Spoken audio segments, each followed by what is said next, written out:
What are some questions that you face with your mentees? How do I stay focused?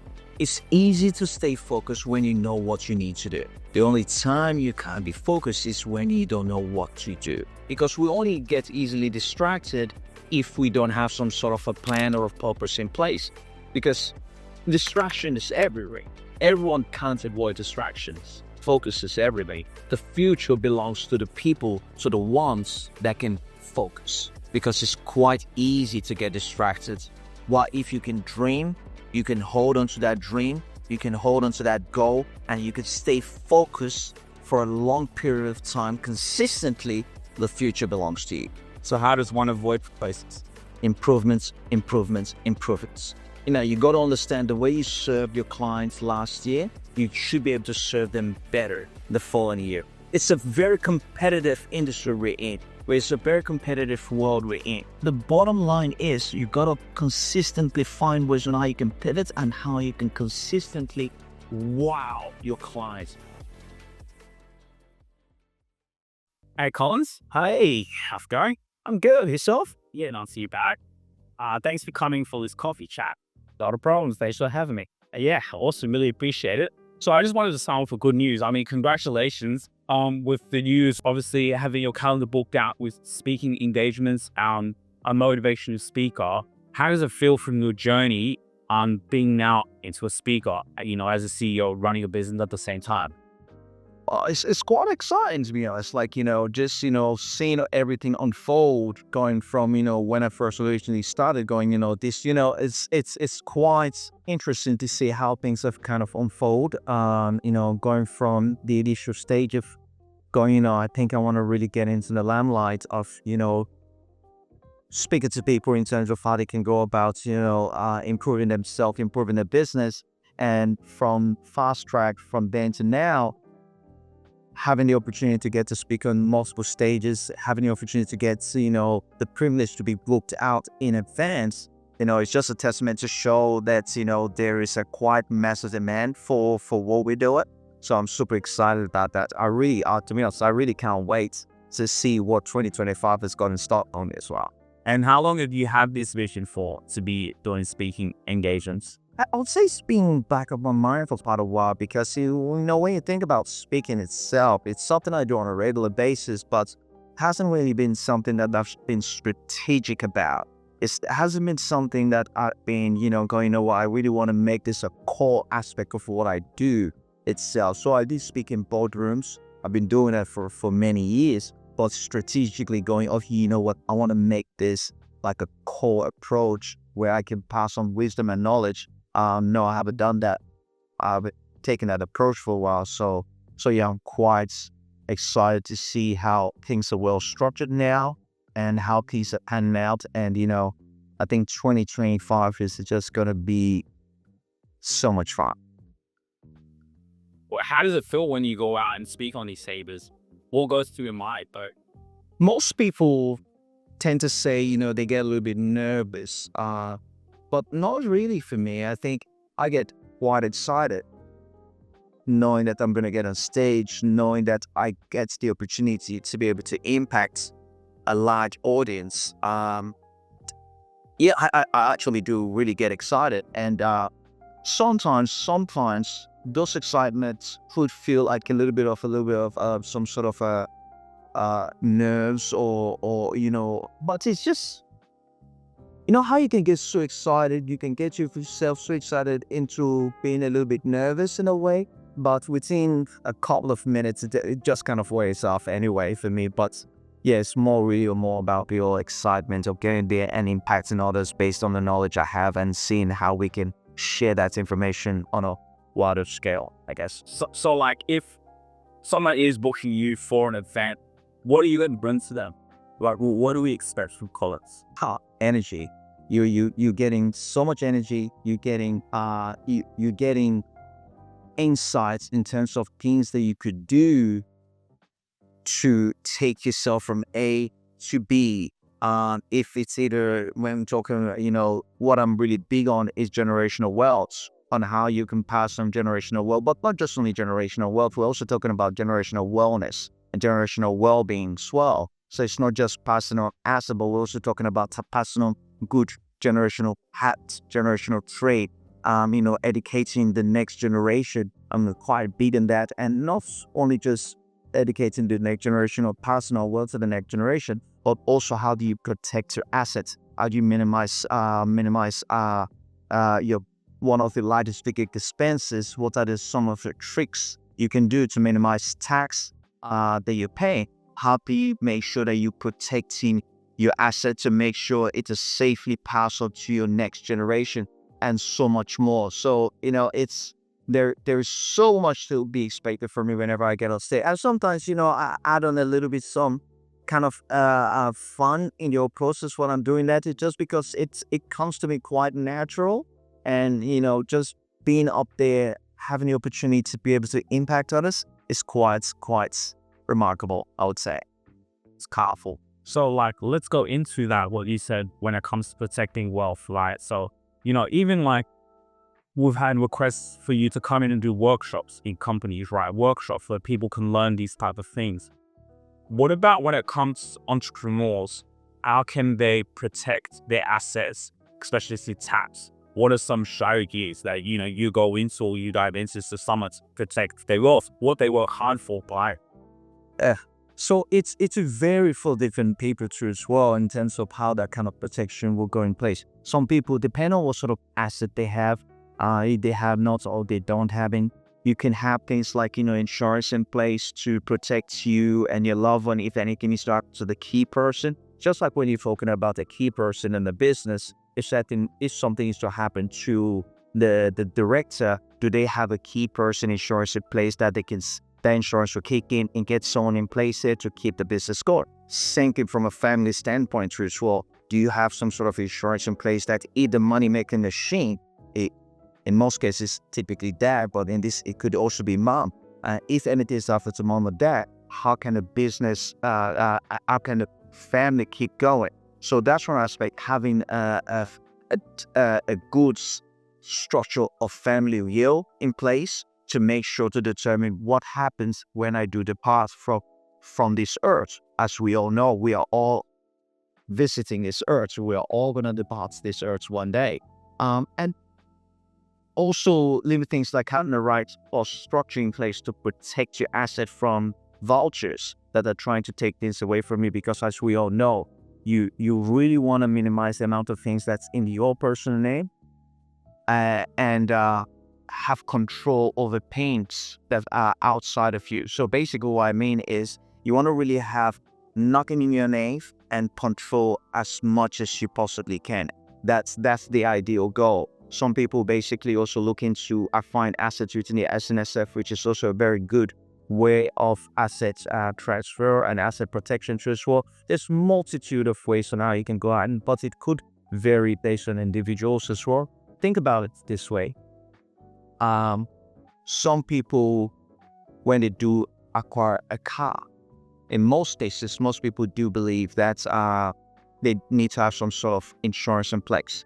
Now, you can have your comprehensive third-party insurance, you can have just a normal basic third-party insurance, or you can have a comprehensive insurance in place. Now, some people just only have the compulsory green slip in place, which is enforced by the government because the government needs to make sure they have that in place before they will allow you to renew your insurance. So it also could vary depending on what sort of car you drive. You could think you could sell, but well, my car is only worth $1,000 or $2,000. Or if I'm to hit someone, I'm only more concerned about protecting the other party's vehicle. My car, if it's only $1,000, say excess is $1,000, I might as well just go buy another one. So it depends on your type of your lifestyle as well. That's going to determine what sort of insurance you should be having in place. But what's so striking and what's so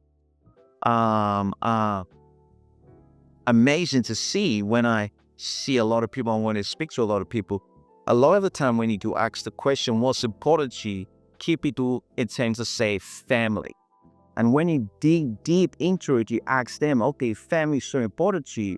Why isn't your family insured? And 95% of the time, most people's family cannot insure, right? And that lies your question. How Why is this the case? Well, it comes down to education. People are not well educated in terms of how they should go about doing this. When you look at it, when you do buy a car, it's right from the car dealership, the banks, they basically actually raise the insurance in place. But no one's asking you, do you have insurance in yourself? Do you have insurance on your most prized possession, your family? So we need to flip that. We need to change that and educate folks on how they should go about this and what they should be doing and how they can basically protect themselves and what their prized possession, which is their family. Obviously, as your motivational speaker, you're a mentor as well. So let's go dive into, your mentorship journey. What are some questions that you face with your mentees? Like, what are some common questions that they go through in their business, building up their entrepreneurial journey that you've seen in common that you are pouring into to help them? The most recent one I do get asked a lot is, how do I stay focused? It's quite common when, I'm speaking to executives and CEOs, that's a quite common question. How do I stay focused? And typically what I always ask them is, it's easy to stay focused when you know what you need to do. I'll say that again. It's easy to stay focused when you know what you need to do. The only time you can't be focused is when you don't know what you do. So for example, if you know I need to, do the laundry, dry the laundry, clean the house, take the car for a car wash, and all this has to be done within the day.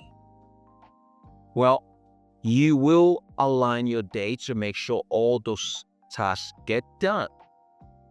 So translating that to a business standpoint, if you have a clear goal, a clear direction in terms of this is what I need to achieve for the day, I need to make 20 calls. I need to be followed through with those proposal I sent last night. I need to have two new prospect calls. I need to engage with 3 of my existing clients and have an in-depth conversation with them. And you have a detailed outline task that needs to be done, obviously with the additional ad hoc stuff that happens during the day. That gives you a sense of purpose. It gives you a sense of things that needs to be done. It reduces that idea of distraction, right? Because we only get easily distracted if we don't have some sort of a plan or a purpose in place. Because distraction is everywhere, right? I get distracted sometimes, but you having that level of awareness, got okay, all right, this is now becoming a distraction. It's time for me to move on. But we are everyone can't avoid distractions. Something could be happening outside your office building and you're looking into it, and that could steal away 20 minutes of your time. Or maybe let's say you're the kind of person that likes to go on social media to just keep up with what's happening online. By the time you scroll up and down, before you know it, it's already robbed an hour of your time or 30 minutes of your time. But just having that level of awareness, knowing, all right, what's stealing my time and what still needs to be done for today. So the more tasks you've got to be done for the day, the less of your time will stall. Wow. Yeah.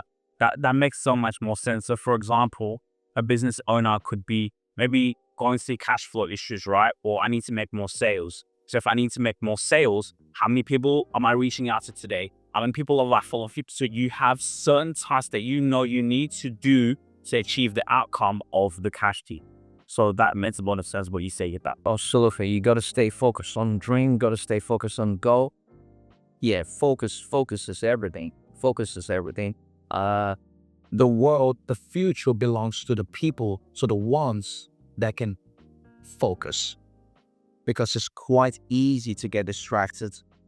So what if you can dream, you can hold on to that dream, you can hold on to that goal, and you can stay focused for a long period of time consistently, the future belongs to you.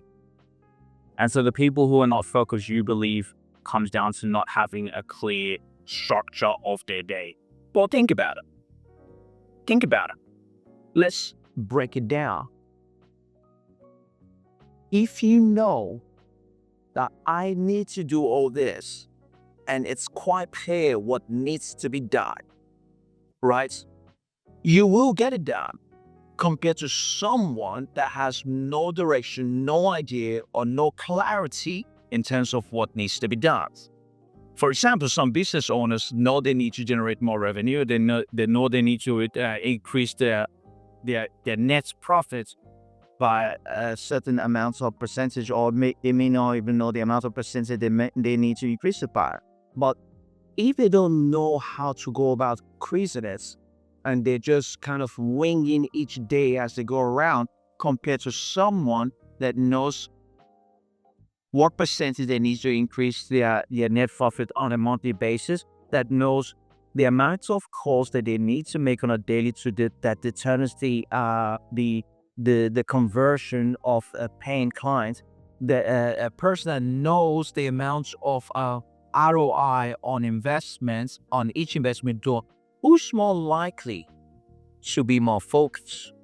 The one with no direction or the one with some sort of direction? Right? So it literally comes down to that. It's also like being able to, break down the numbers, the dotted up line, right? So, really breaking down the numbers. If this is the goal, if we need to increase revenue, okay, what's that number? Okay, what am I doing each day to get to that number? Absolutely. Absolutely. That really makes a lot of sense. What are some common mistakes that you see with entrepreneur CEOs that they do that doesn't allow them to fulfill their potential? Let me think about one that's recently happened. I think complacency. Oh, talk about that one. That's a good one. Complacency. And this can happen at any stage within that journey of entrepreneurship or within that journey of leadership. Complacency. You get some certain leaders where, CEOs or top executive, they're making sales, but then they get complacent in terms of the approach and the process, and in terms of the day-to-day mundane things that needs to be done. And they wonder why basically they go through some sort of farming. 1 month is good, next month is bad. 1 month is good, next month is bad. So complacency is something quite big I see happens a lot. And if you as a leader, a CEO, a business owner are not mindful and not strategic and not systematic and consistent at the level and the quality of the service you provide to your customers, you will lose traction and you will lose sales. So I'll say complacency is one of the biggest one I see happen a lot. So how does one avoid complacency? Is it always being paranoid? Is it always, how does one have a system to avoid complacency? Well, have a process. Have a system that you follow in a T. Have a clear direction. Have a KPI on yourself in terms of what you want to achieve. So you have that consistent growth. And because we need to talk about complacency. Let me give you an example of complacency, right? I run a bookshop, right? And a bookshop, I have consistent flow of foot traffic coming into my shop every day.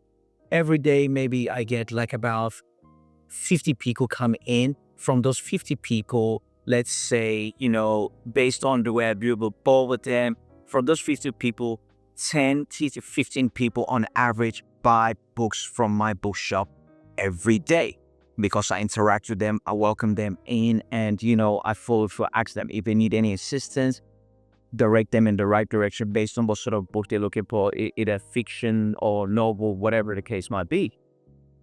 Now, I might get to a level where the foot traffic increased and there's a massive natural flow coming in.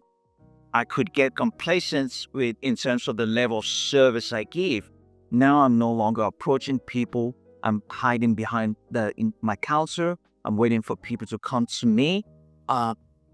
Having that kind of attitude, if you see people coming in, people still coming in, but because there's lack of service, you get more people walking out without actually patronizing you and buying more stuff from you. And before you realize that, 2-3 months has gone by, a quarter has gone by, and your sales is dipped because you were complacent at your level of service to the people. Because one thing is people coming in, next thing is obviously delivering that exceptional service. You're there to serve, right? So that's one example of complacency. And why I use that example is that's a client of mine that basically, we were able to ascertain what's happening within the business. That's foot traffic, still the same amounts of foot traffic coming in. Sometimes it's actually more whilst the sales sits. And after observing, we're able to recognize that, okay, this is where you're back, right? Why? You can't be complacent with that. People need good service.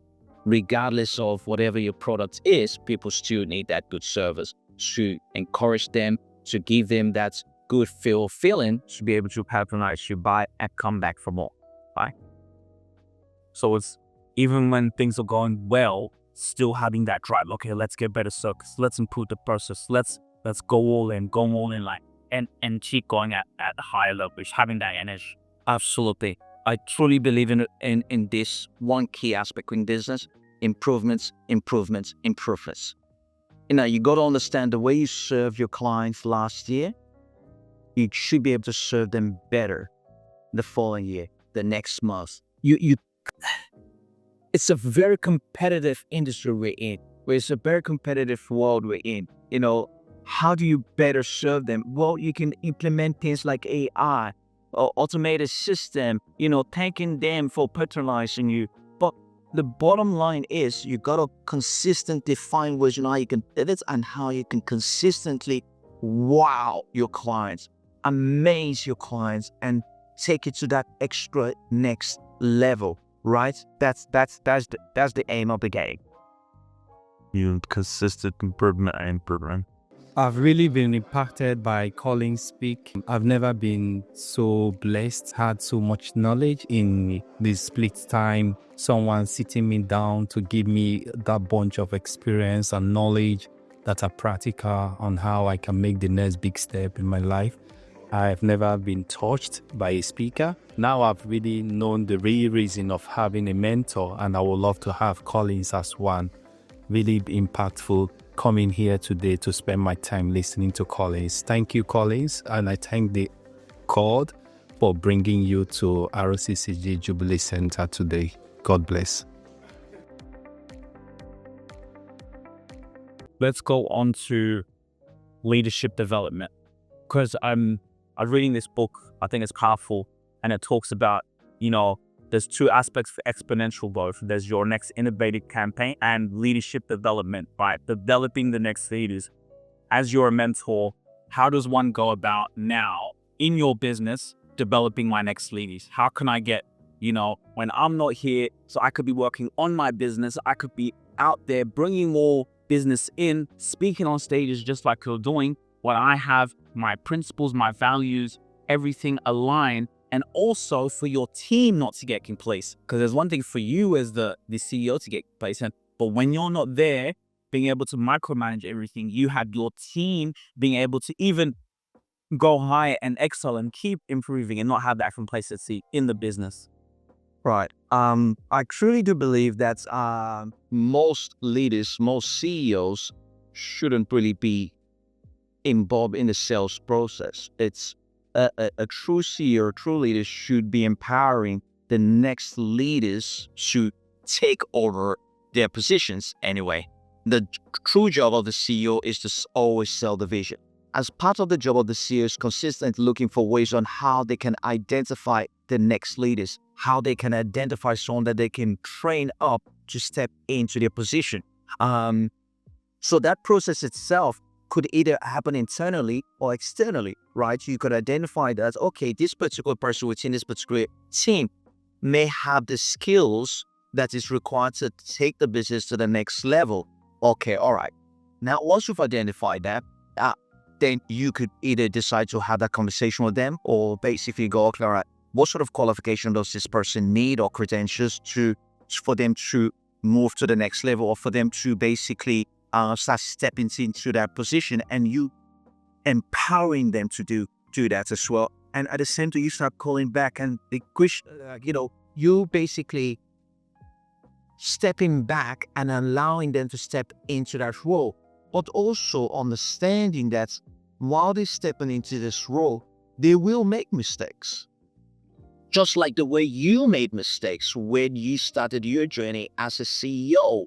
You didn't know everything when you started. You made mistakes along the line, but allowing that period or learn period for them to make mistake, learn from the mistake, and you having that patience to help them through that process, giving them that motivation, giving them that empowerment to believe in themselves that they can handle the mistake, learn from the mistake, and move to the next level. So, and this is where a lot of CEOs or leaders make the mistake, where they will identify someone that they think is suitable for that position and not allow that person the time needed to go into that position, right? So if you made a decision and you trust your judgment, that you've done your due diligence, you've done all your research, and you believe this person has what it takes to step into that role, then give them every single support you possibly can give to them, provide to them, to become the person they need to be able to lead and protect and guide and take that business to the next level. Because your role as a CEO is not to work in a business, it's to work on the business. Now, basically, okay, how do I remove myself, and how do I go into those partnership meetings? How do I go into those networking places? How do I get myself into those bigger ones and to, bring in the right partners for the business as well?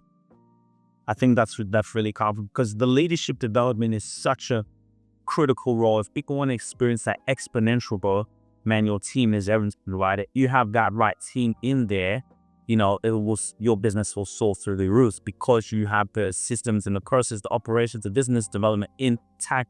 But now you have leaders to take it to this level. So I think that's really, really good advice for leaders to really, like to say, trust. Give them allow that vulnerability, that space to make mistakes, but also trust them if they are the right person to be able to carry your vision and your mission onwards. Absolutely. And yeah, it varies on individuals to individuals, but it's quite interesting when I see that happen. And most times it's really more a finance constraint on the CEO or the current leader, going, okay, well, I can't really justify paying this kind of amount of money for this role, and this person kind of messing up, So then you got to ask your question: do I go outsource someone that already has all those leadership skills and just place them into that position, knowing that they will come in and set a clear KPI? These are your KPI that you need to meet to justify your pay, your wage, to remain in this position. You might have to take that direction, or do you pay someone a little bit lower, a smaller amount, and train them to become that person they need to be in that particular position of. So how much time should a CEO prioritize in spending time with their team, or like the leadership team, for example? Well, it varies. It depends on the type of your organization that you're in, right?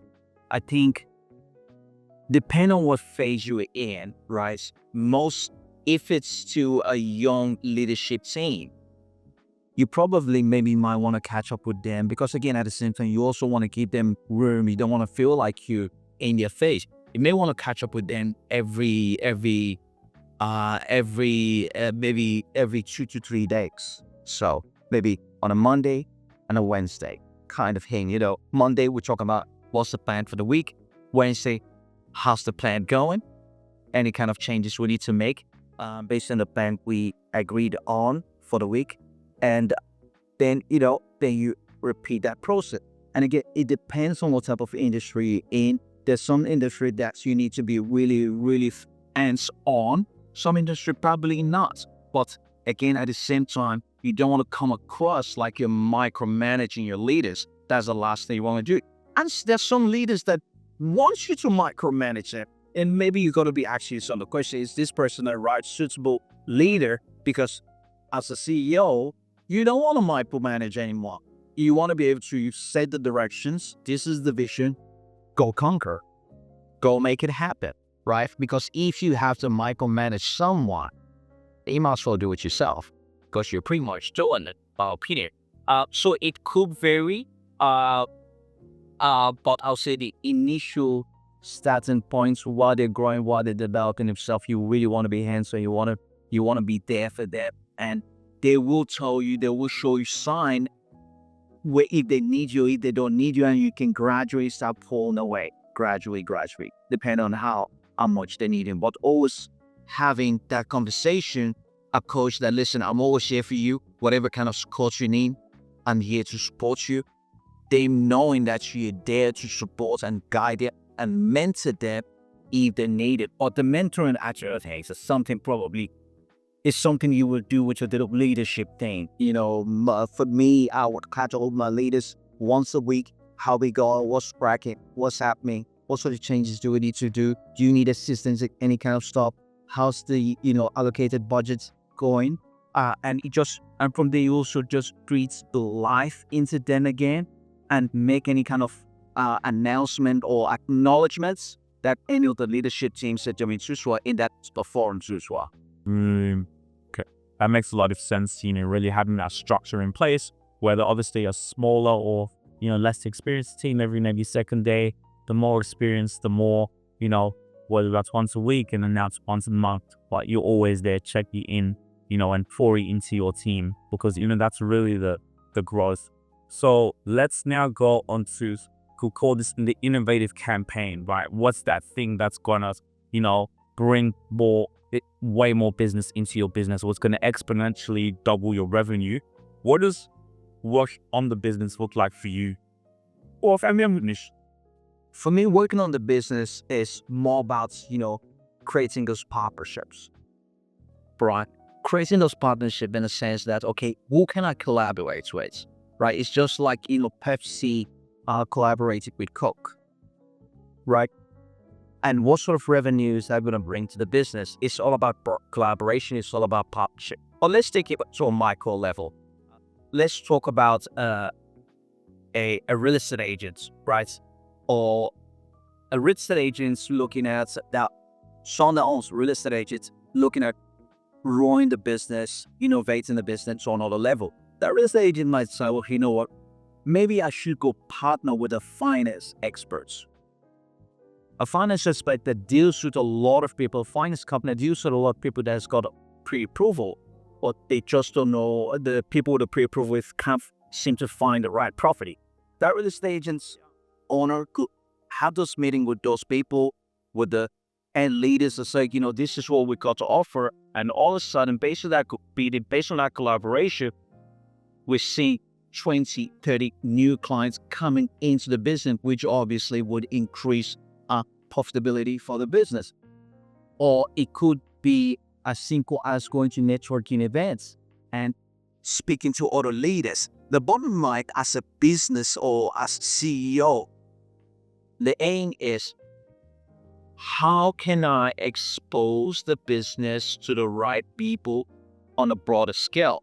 Now, you could even decide to say, okay, you know what, let's spend a certain amount of money in marketing and campaign to reach a larger audience. It just really does depend in terms of how you want to go about it. Marketing is in, investing on your internal system and structure to be able to better serve the existing client and get your existing clients to become your advocates for your business.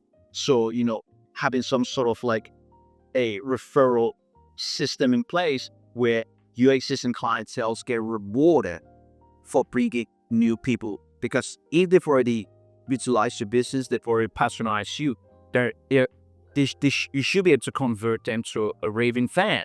And probably they are the easiest one that can bring it more business to you compared to someone that's never really experienced your service. So typically that's what it would look like for me.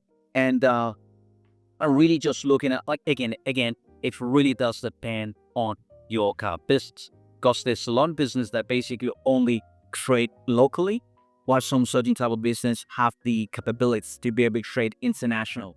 And if you have the capability to be able to trade internationally as a business owner or leader or CEO, you're going, okay, should I be attending international expos to expose the organization to a global audience or a global brand?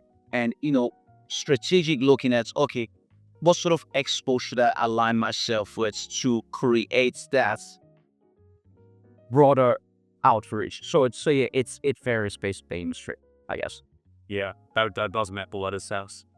So before we end off, what would you say is the number one key challenge of owning a business in general?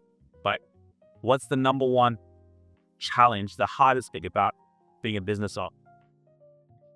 I'll tell you what my mentees say is a challenge to them, which I don't think it is. What I intend to hear a lot is capital. For some reason, that word seems to come up a lot. That my mentees say a lot. Or if I had X, Y, Z, I could invest this into increasing the revenue. If I had, I was able to get 100,000 loan, I will be able to do X, Y, and Z. Well, I don't think it is. I would say the biggest problem would be lack of vision.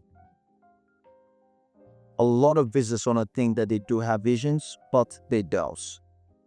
Lack of vision and the ability to be able to hold on to that vision for an extensive, long period of time. And obviously believing in that vision. Because if you have vision and you're able to hold on to that vision for a very long extended period of time, I'm not talking 1 week, 2 weeks, 1 month. I'm talking about over a decade, about 1 year. Hold on to the vision and believing in that vision tends to start moving in the right direction to get you closer to that vision. But when I hear a lot of, most especially new business owners ask me, how can I get capital?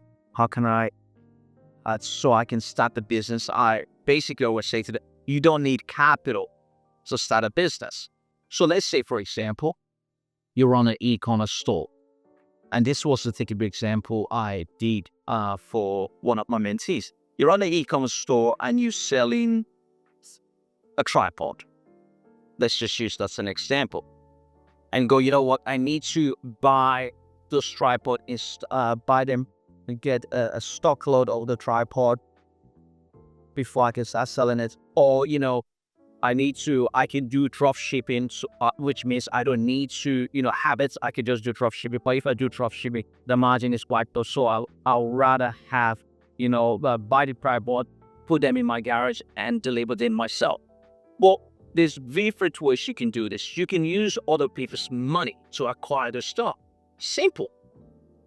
You place into a Facebook ad, run an ad for like $200, $300, $500. If you don't have $500, what would do Uber?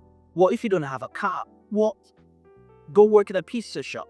Go work somewhere and save up that money. Run a Facebook ad saying, hey guys, I've got this tripod for sale. This is the selling price.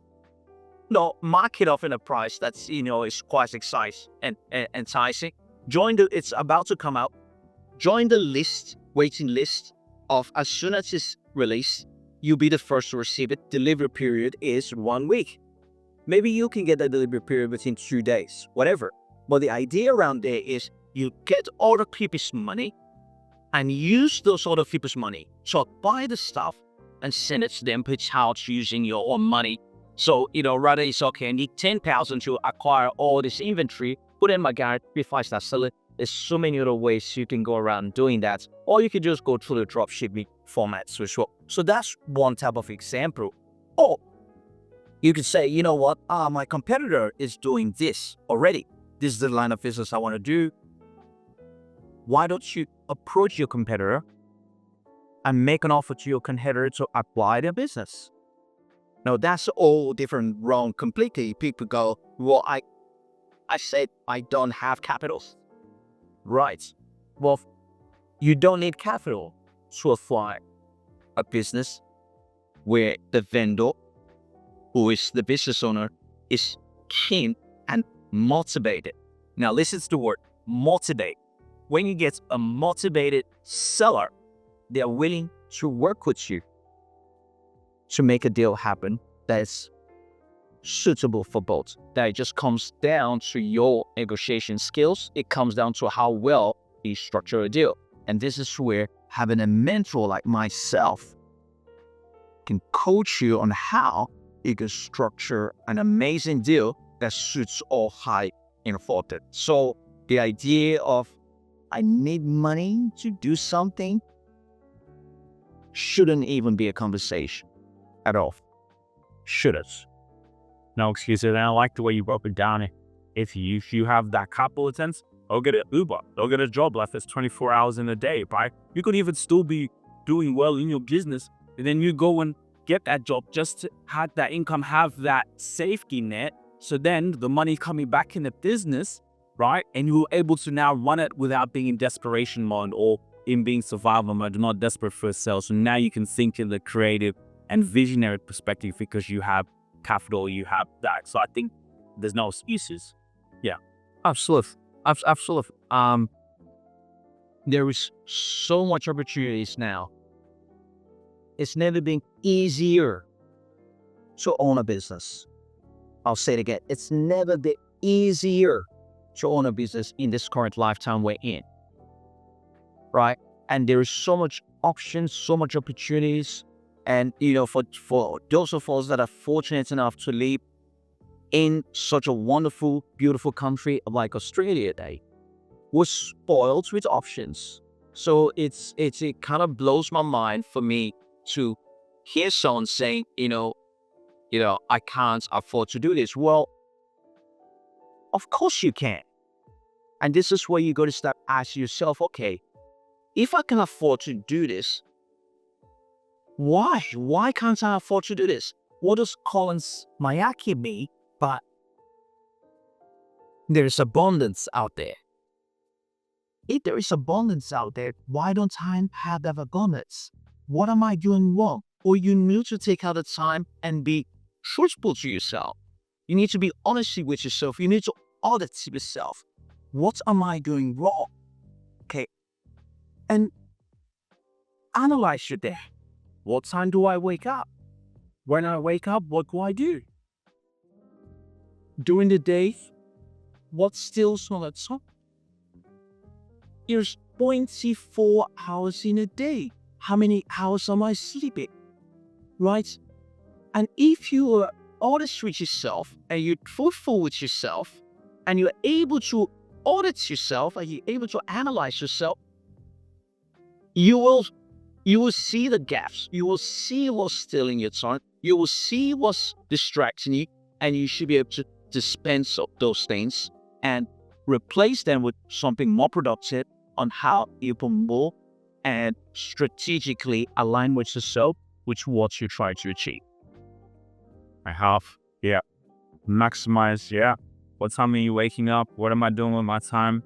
If you wake up 4 in the morning, think about how much of a head start you have, to other people, and you can do more, and there is abundance. So, let me ask you last question. What point did you now not have to work a second job when you were first starting? So got to a point where I don't need to have another job and what advice to give to someone for them to have an exit plan from with them got that safety net, then they've got another job that's coming in while they're going out on their business. They have an urgency to keep running their business well in businesses and maybe even do as well. When is an excellent strategy, would you say, for someone to now leave their job, whether it's a corporate role, a lot of people still in corporate for a 9 to 5 like that, for them to fully now say, I can just run my business full time? When was that point for you? I would say I still have multiple jobs. So I don't think I can answer that question fully. But what do you mean it goes to multiple? Well, I've got multiple business. So I kind of have multiple jobs in a way. I don't do one thing.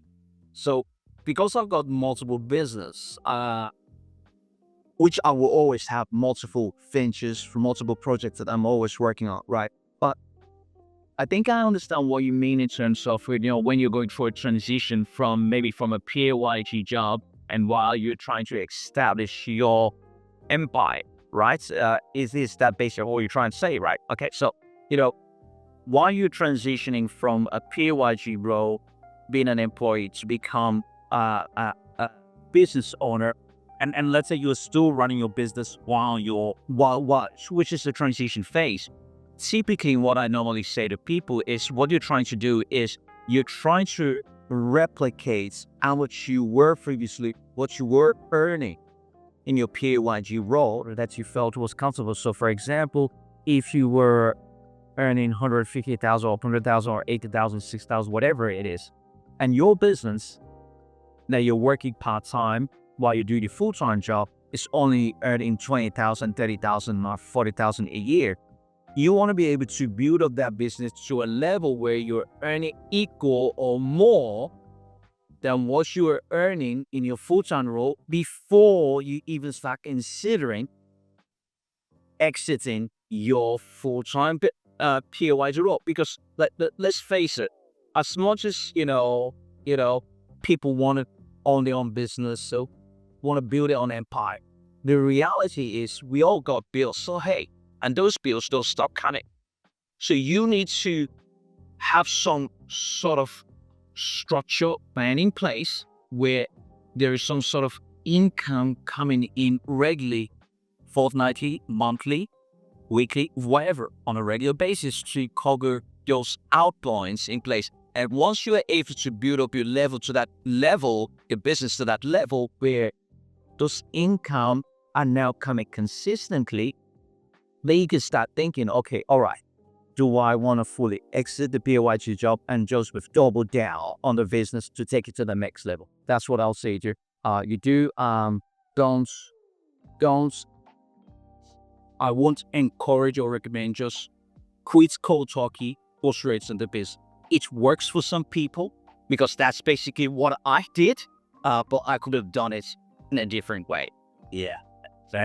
And that's why you still had to go and get the piece delivery joker. Plus, you have that say, you still had that. So let's say if I'm earning 1,500 a week, I go get a part-time job. I earn 1,500 a week. I'm running my I go get my business to grind 1,500 a week, and not just one time. It's got to be consistently every few months, and has reserves to say, okay, cool. Because maybe someone could get that maybe a month, 2 months, but business, boom. But like you said, when you now exit, it's like, okay, I've been able to make this amount consistently for a period of time.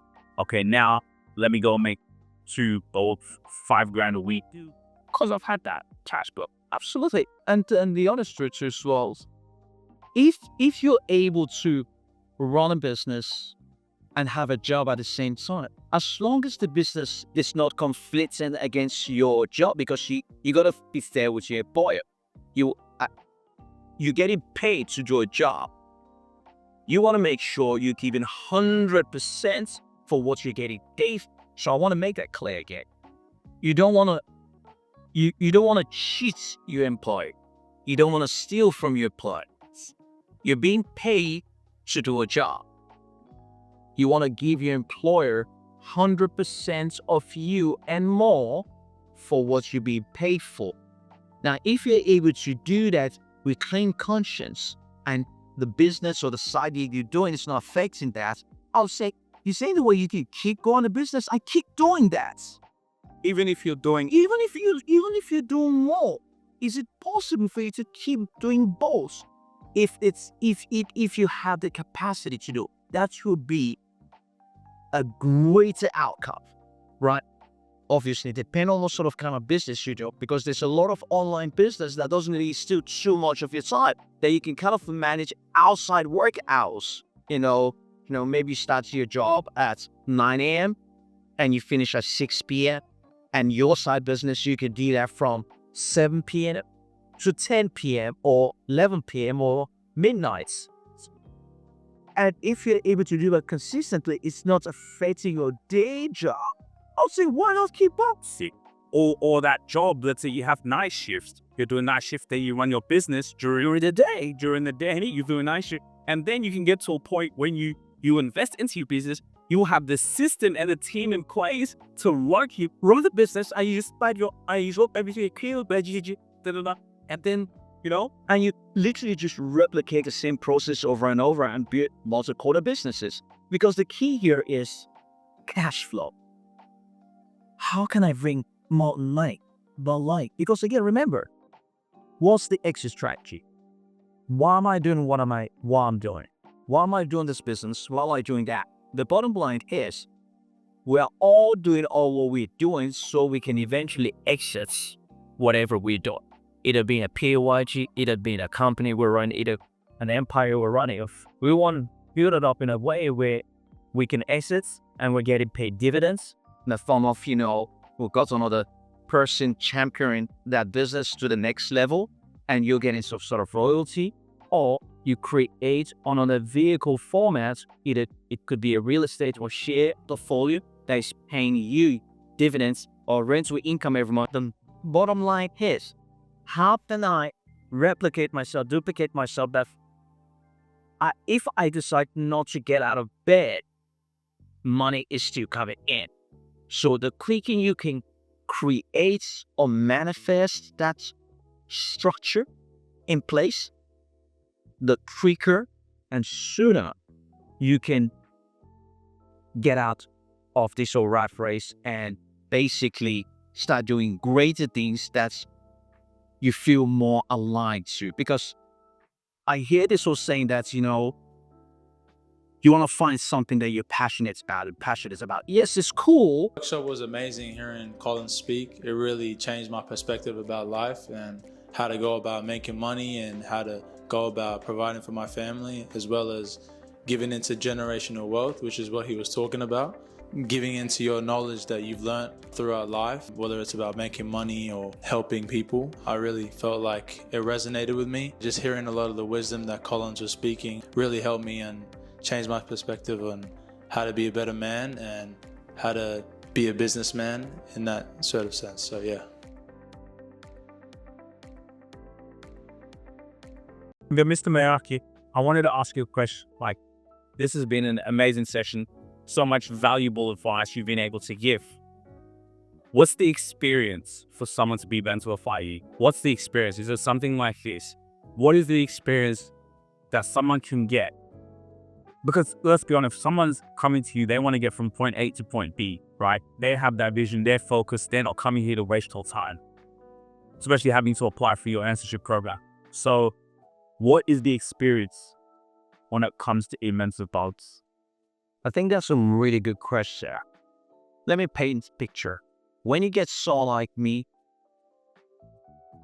to walk with you, hold your hands during this amazing journey you're going to go through, you're getting someone real. You're getting someone that's going to be invested in your dream. You're getting someone that is going to be a cheerleader of yours. You're getting someone that's going to hold you accountable. You're getting someone that would help you build on the vision you've had. And to be honest, whatever goal you think you have, I probably say you're dreaming, you're aiming low. You're getting someone that will push you to be a better version of you. You're getting someone that you can rely on to be there when you need them, right? Because the world of entrepreneurship, the world of a business owner is a very lonely journey. I'll say that again. The world of a business owner is a very lonely journey. So part of my job not only is to help you take the business from point A to point B, but also to help you make sure you're in the right mental state of mind with the right mental vibration, the right spiritual support to see you grow the business, but most importantly, see you grow as a human being. That's what they'll be getting off. Thanks so much. Thank you very much.